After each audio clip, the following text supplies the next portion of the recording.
And tonight, a tragic story about an 8-year-old boy with cerebral palsy, malnourished and dying as a result. Tonight, no one has been held accountable. Something that should never happen in America, but it did, and it happened right here in Mobile. NBC 15's Rachel Wilkerson has been investigating this story for months. Rachel? Andrea and Greg, there isn't even an obituary for him. Hardly any pictures of him. It seems to be the story of Lebrawn's entire life. This sole picture is all we have been able to obtain of 8-year-old Lebrawn Rankin. You can see his smile, a glimpse of happiness in his eyes. A sweet little boy who relied on others to care for him. Lebrawn had special needs. He had cerebral palsy. He was bound by a wheelchair, 8 years old. Tommy James is the attorney for Lebrawn's estate. He says Lebrawn couldn't feed himself, struggled to communicate, and relied on his siblings and mother to feed him with formula multiple times a day. We're talking about our most vulnerable with the problems that Lebrawn had. Lebrawn was adored by those closest to him at his school for special needs children, Augusta Evans in Mobile County. But shortly after the 2017-2018 school year began, school employees who do not want to be identified grew concerned about his safety, fearing the worst. Multiple staff members alerted the Alabama Department of Human Resources that Lebrawn wasn't this happy child anymore. His bright smile was replaced by tears. Employees say Lebrawn frequently appeared to be hungry, especially after weekends at home. We want to see what the records we have already reveal, and that's that Lebrawn was being seriously, horrendously neglected at home with his mother, and reports were made of it. So much so that school employees told police they feared he would die every time the school would have a break because he wasn't getting the proper care at home. And that's exactly what happened during spring break.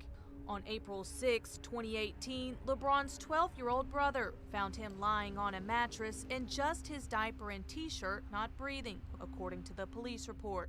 Investigators describe Lebrawn as malnourished with visible sores on his body and face. Disturbingly, the autopsy report shows he died from cerebral palsy with malnutrition and dehydration. Lebrawn weighed just 23 pounds. An 8-year-old is 23 pounds.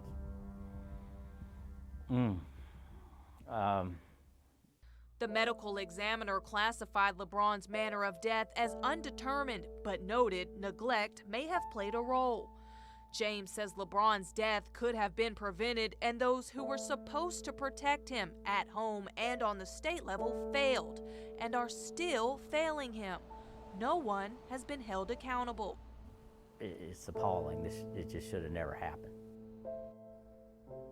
Several signs of neglect were reported from Lebrawn's school. We'll break down those warning signs Monday at 5. Greg and Andrea.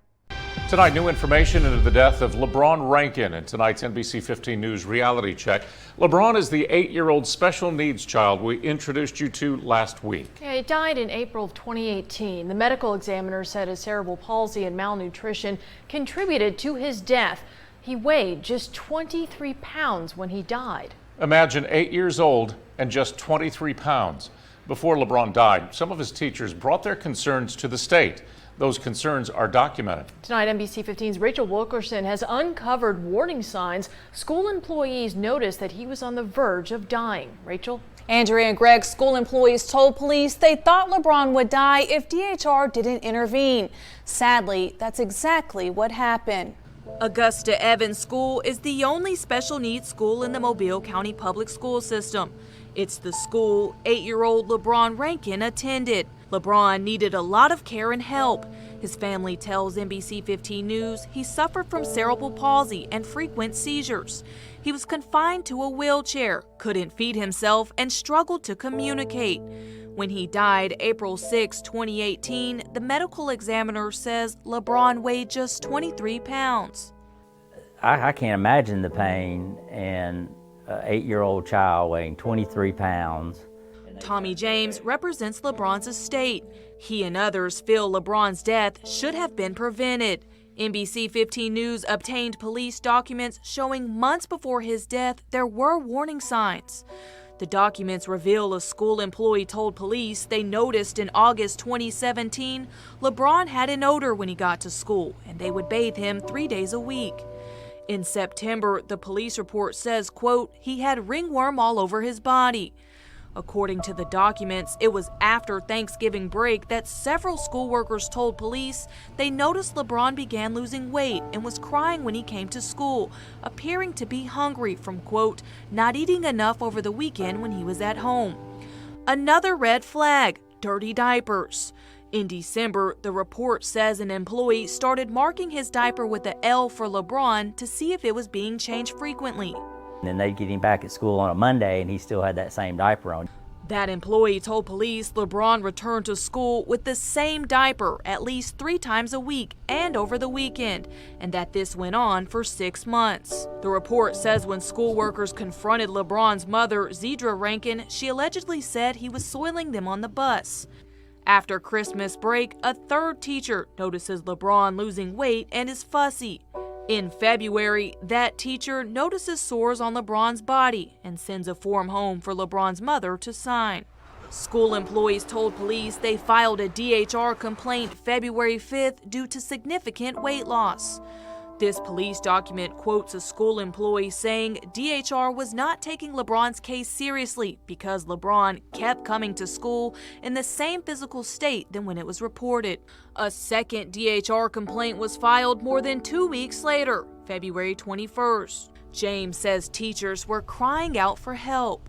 The reports are horrific, the ones I know of. I mean, severe dehydration, severe malnutrition, sores all over his body, using the same diaper. The police report indicates school employees said a DHR worker came to school but did not interview those who reported Lebrawn's condition.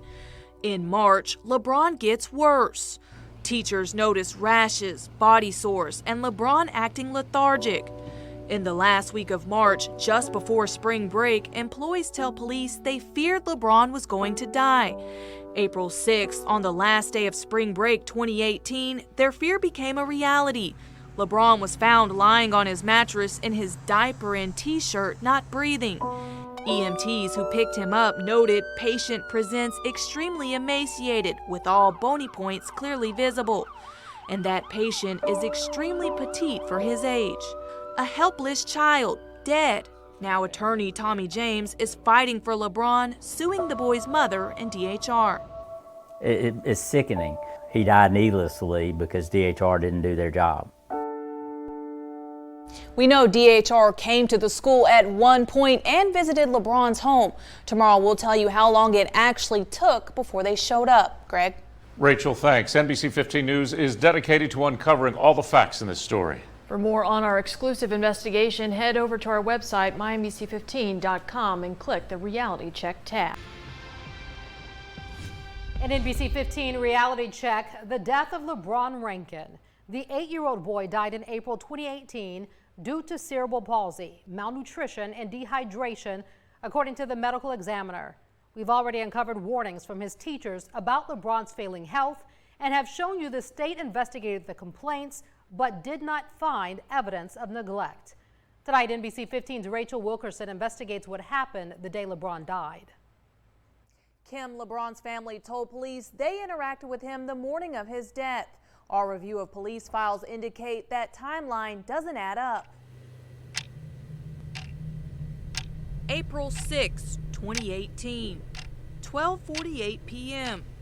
Dispatchers receive a 911 call from this apartment at the Sandpiper Townhomes on Knollwood. The caller says 8-year-old Lebrawn Rankin is lying on his mattress, not breathing and unresponsive. A second 911 call comes in at 12:52. 7 minutes after the first call, Mobile Fire and Rescue and MPD arrive on scene, finding Lebrawn's sister attempting CPR. That was unsuccessful. At some point, paramedics arrived on the scene and were able to make a determination that, that they needed to stop doing the CPR. The scene was secured, and of course, that was a residence with other children present. 5 children home alone during spring break, according to police. the oldest, age 17. Lebrawn, who suffered from cerebral palsy, couldn't walk or easily communicate, according to his family. He relied on others to feed him through a tube. Police questioned 3 of Lebrawn's siblings who were home with him, as well as Lebrawn's mother and his mother's live-in boyfriend when they arrived from work. Lebrawn's 17-year-old sister told police she fed him around 9 that morning, but Lebrawn, quote, didn't move. His 12-year-old brother told officers he woke up around 10 to feed Lebrawn. Lebrawn's mother, Rankin, told Mobile police she checked on Lebrawn around 10 that morning and fed him around 11 before going to work around noon. When paramedics arrived at 12:55, they estimated Lebrawn died at least 4 hours earlier. That would be sometime before 9 a.m. One of the detectives reported Lebrawn's body seemed to be in the late stages of rigor mortis, a stiffening of the body after the death. Mobile Police Chief Lawrence Batiste says officers noticed possible signs of neglect when they began their investigation.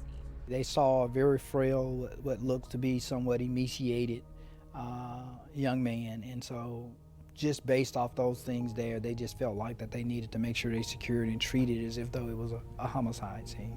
Investigators describe a stomach-turning scene. Writing Lebrawn's bedroom smelled strongly of urine. There were formula containers and feeding tube syringes all over the floor of the bedroom, according to investigators.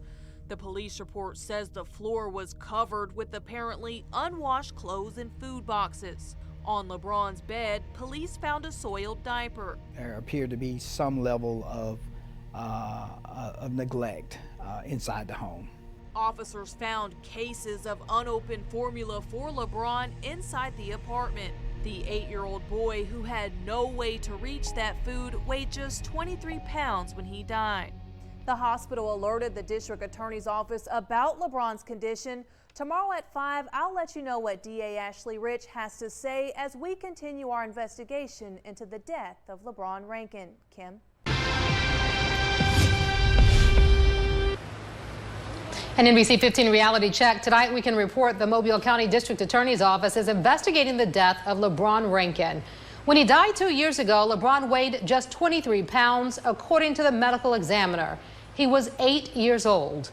Tonight, NBC 15's Rachel Wilkerson continues her investigation, asking what the justice system is doing with Lebrawn's case. Rachel? Kim, the district attorney's office says the medical nature of the case has made it difficult, but they're dedicated to bringing Lebrawn justice.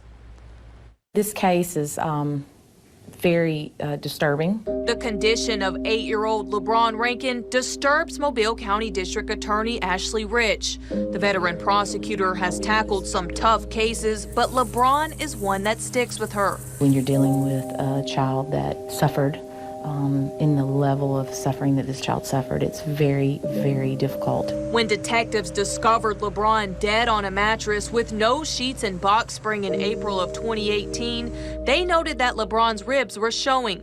Also writing, the juvenile had visible sores on his body and face.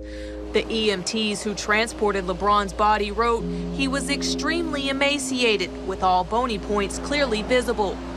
Rich says the hospital notified her office about Lebrawn's condition. When you have trained medical professionals who become just completely shocked at a case that they see in the hospital, and then they turn it over to law enforcement, we take that very seriously. An autopsy report showed Lebrawn weighed just 23 pounds when he died April 6, 2018. Lebrawn's hospital records from 2010 show he weighed 15 pounds when he was a 7-month-old baby. He only weighed 8 more pounds when he died. The medical examiner determined Lebrawn died from cerebral palsy with malnutrition and dehydration. His manner of death is not listed as natural or a homicide on the autopsy report. Instead, it is listed as undetermined with the possibility of neglect. We owe it to the community and we owe it to this child to make sure that this case is thoroughly investigated and bring criminal charges if that's what's warranted. Mobile police officers who investigated Lebrawn's death wrote he appeared very malnourished, that his diaper looked like it hadn't been changed in some time, and that the apartment was in very poor living condition. Why weren't criminal charges filed in the case? sometimes there's immediate evidence that you can say without a doubt we need to be charging somebody. And in this particular case, again, as I shared earlier, I'm not a medical doctor. You know, I have to be very guarded in what I say at this point, but I think the facts will come out. Staff members at Lebrawn's public special education school, Augusta Evans, told police they complained to the Department of Human Resources several times about Lebrawn's condition. In early February 2018, one report was made about Lebrawn's skin breakdown that was present and the loss of weight. Another employee told police they made a report to DHR because they believed he was not getting the proper care at home. DHR investigators did go to Lebrawn's home 11 days before he died, but did not find evidence of neglect. To this day, Lebrawn's death is still under investigation. Why is this so important to fight for this kid? For so long, so many people reached out for help and help never showed up. You know, we're trying to make that help come now, and we are very fortunate here in Mobile to have so many educators who do care and who do take the responsibility to report any type of abuse or issues that they see. And in this case, that's exactly what these teachers did for him. It unfortunately just came too late. Chief Batiste echoing that message, but hoping comfort can soon be provided to those mourning, those who tried to be a voice when Lebrawn was voiceless. Sometimes we just get there too late. We find out what we need to find out too late. And so in this particular case, Lebrawn lost his life. And it would be my prayer that that there would be closure for the people that engaged in trying to help in some kind of a way. And ultimately, the Lebrawn's mother, if there is neglect on her part, she'll have to live with this for the rest of her life. There is an active civil lawsuit filed by an attorney for Lebrawn's estate accusing his mother and DHR of negligence in Lebrawn's death. Lebrawn's mother told me over the phone she didn't do anything wrong and that she just wants her son to rest. Rachel, those who were close to Lebrawn at his school tell you that they purchased his headstone. And Kim, they cared so much about him that they wanted to provide that for him. We'll show you that Monday at 5. Now to an NBC 15 reality check. The death of Lebrawn Rankin. The 8-year-old boy died weighing just 23 pounds in April 2018. According to the medical examiner, Lebrawn died due to cerebral palsy, malnutrition, and dehydration with the possibility of neglect. His death is still under criminal investigation. For weeks now, we have shown you warnings from his teachers about Lebrawn's failing health and shown you the state investigated the complaints but did not find evidence of neglect. Well, tonight, one of Lebrawn's former educators speaks out. NBC 15's Rachel Wilkerson continues to uncover more information into Lebrawn's death. Rachel, some educators are still mourning this little boy. Kim, Lebrawn's death still bothers those who were close to him at his school. For them, he was more than just a student. Tucked away in Pritchard Memorial Cemetery, hidden in the tall grass, you'll find little 8-year-old Lebrawn Rankin's headstone. There is a blue and silver butterfly placed above it. It's personalized with angels holding crosses and special nicknames from Lebrawn's former staff members at Augusta Evans Public Special Education School. It was important because when we found out that he did not have a headstone, we wanted to do that for him so that everybody would know that he was loved. One of Lebrawn's former school educators who wanted their identity concealed says staff members raised money for his headstone. They say they couldn't find out his birth and death dates because there was no obituary online. So they had written Sunrise, May 2009 and Sunset 2018. For them, the pain of losing Lebrawn will always be there, but there is comfort in knowing they did something special for him. He was truly loved, and he deserved to be recognized in that way. And if someone wanted to go out to visit, they would be able to find him. They say Lebrawn was loved so much at his school by staff members, they nicknamed him Squirt and Baby. He was considered the baby of the school because he was a smaller child in a wheelchair, but he was older than you would expect. So it just kind of stuck. Everybody called him Baby, and he responded to that. Baby. This video was taken on Lebrawn's 8th birthday in May of 2017. You can see excitement in his smile. His laugh melted the hearts of those closest to him at school. People came in to tell him happy birthday. They bought him little gifts, and it was just it was a great day for Lebrawn. 6 months later, Mobile police documents show all of this changed. Lebrawn's happy smile wasn't there anymore. He went from what you saw on that picture to not being very happy at all. He would sometimes whine or cry getting off the bus. Being lethargic. Police records show teachers filed 2 complaints to the Department of Human Resources in February 2018 about Lebrawn's condition. The report states he was losing weight, had skin breakdown, and was concerned, quote, Lebrawn was going to die if DHR didn't intervene. His body also was just deteriorating before our eyes. He was getting smaller and smaller and less happy. But according to police documents, when DHR showed up to his apartment March 26, 2018, this report states the DHR rep found nothing indicated for neglect. And he wasn't removed, which really didn't make any sense because at that point, he was really frail and sick. You could tell he was just really sick. 11 days later, on April 6, 2018, Lebrawn was found dead inside his own home. A tragic ending for those who tried to get him some help. This educator says despite Lebrawn's heartbreaking story, this is the Lebrawn they want the community to remember. An 8-year-old who loved music, basketball, and his teachers. A sweet little boy in his final resting place. What happened to Lebrawn should never happen to any child. An attorney for Lebrawn's estate has sued Lebrawn's mother and several DHR employees alleging their negligence caused Lebrawn's death. Lebrawn's mother told NBC 15 News she did nothing wrong and she just wants her son to rest.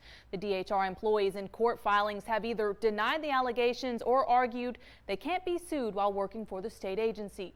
The criminal investigation is ongoing. Kim? As we continue to investigate the death of an 8-year-old Mobile boy who died weighing just 23 pounds. Well, we told you Lebrawn Rankin's story back in August. Staff members at his special education school called on the Department of Human Resources to investigate his failing health. The staff members suspected neglect and abuse, according to DHR documents. DHR says it investigated. School staff members say the agency didn't go far enough. Well, tonight we have more paperwork showing pushback from DHR. NBC 15's Rachel Wilkerson joins us now with specifics. Rachel? Kim and Greg, I have documents right here showing DHR told staff members that it would take over control of the investigation. Instead, Lebrawn's former caretaker says the department dropped the ball. People definitely felt like DHR failed him. This former staff member at Augusta Evans Special Education School wants to remain anonymous because of this investigation. Our source was heavily involved with little 8-year-old Lebrawn Rankin and has a lot to say about him. What started out as this happy boy who was always laughing quickly faded, and Lebrawn, the former staffer says, was slipping away. It just got worse. Each week he was lethargic, he was losing weight rapidly. He had visible signs of neglect. It just wasn't good. Concerned staff members our contact says had reached out to LeBron's mother with concerns in the past. Nothing was really resolved, so it was time to report it to DHR. And that's what LeBron's caretakers did. Staff members filed these 2 complaints with the Alabama Department of Human Resources. The first, on February 5th, 2018, states LeBron appeared to be losing weight and had reoccurring ringworm. The next day, February 6th, DHR sent this letter back to the school, acknowledging it would begin an assessment of LeBron, including an interview with him at the school as part of its, quote, thorough investigation to protect him. It's in this same letter school officials are told not to contact the parents of Lebrawn Rankin or any other person regarding this information. This former staff member tells us DHR failed LeBron and believes DHR should be held accountable. We weren't hearing back from DHR or being interviewed. It was passed on to them, so it was their responsibility. 3 weeks later, staff members filed a second complaint stating LeBron was thinner since the last DHR complaint and noted very poor hygiene. He had small roaches on his wheelchair and also crawling out of his clothes. On March 26, 2018, records show a DHR caseworker went to LeBron's house and found nothing indicating neglect. LeBron died April 6th, weighing 23 pounds. If there's a message you could send to DHR, what would that be? Do the right thing. Whoever this person was that made that visit, you know as well as we did that this baby did not die from natural causes. The medical examiner apparently is unsure too that LeBron died from natural causes. In the autopsy report, the examiner lists the manner of death as undetermined. The possibility of neglect is noted on the autopsy report. In August, we sat down with Mobile County District Attorney Ashley Rich. She told us Spring Hill Medical Center, after receiving LeBron's body, notified her office, shocked about LeBron's condition. She's fighting for LeBron in an active criminal investigation, but due to the coronavirus pandemic, she says the judicial system is significantly backlogged. We are 6 months behind on presenting anything to grand jury just due to COVID, and then we were about 4 months behind just due to the backlog in the justice system. So now we're about 10 to 11 months behind. 2 years later, still no answers in Lebrawn Rankin's death. A lawsuit has been filed against the directors of the Mobile County Department of Human Resources. The suit was filed by Birmingham attorney Tommy James. In a court filing today, Mobile County DHR's executive director denies allegations that LeBron died of negligence by the department. I called, emailed, and texted for a response for this story. I was told the department cannot comment at this time. I filed an opens record request to review the department's policies on suspected child abuse and neglect. I also asked for a copy of its training policies. I'll let you know what I find out in a future report. Greg? Death of Lebrawn Rankin. He is the 8-year-old special needs child who was 23 pounds when he died. Our series of reports on his death brought to light accusations the Department of Human Resources did not do enough to save him. Tonight, 3 Mobile County DHR caseworkers have been named in a lawsuit. NBC 15's Rachel Wilkerson has been leading our investigation into LeBron's death. She joins us now. Rachel? At Kim and Greg, multiple agencies are continuing to fight for justice for LeBron. Today, LeBron's estate filed suit against 3 caseworkers and LeBron's mother, Cedra Rankin. The lawsuit alleges Mobile County DHR employees April Smith, Alicia Daniels, and Shanita Davis were negligent in their oversight of his case. Smith is the caseworker who received these 2 written complaints from Augusta Evans staff members concerned about LeBron's weight and appearance. Former staff members described his condition to NBC 15, saying he once had roaches crawling out of his clothes, wheelchair, and diaper, along with reoccurring ringworm. These workers that we've sued today, they're the ones who should have done it. It's their job to protect LeBron, and they didn't do it. Our taxpayers pay for these workers to protect our most vulnerable, and you couldn't get more vulnerable than LeBron. Attorney Tommy James has filed previous lawsuits against DHR, but this is the first against specific caseworkers. The Department of Human Resources in Mobile County denied the allegations that LeBron died of negligence on behalf of the department. What is your response? Well, it said on LeBron's autopsy report that neglect contributed to his death. They were put on notice that he was being neglected.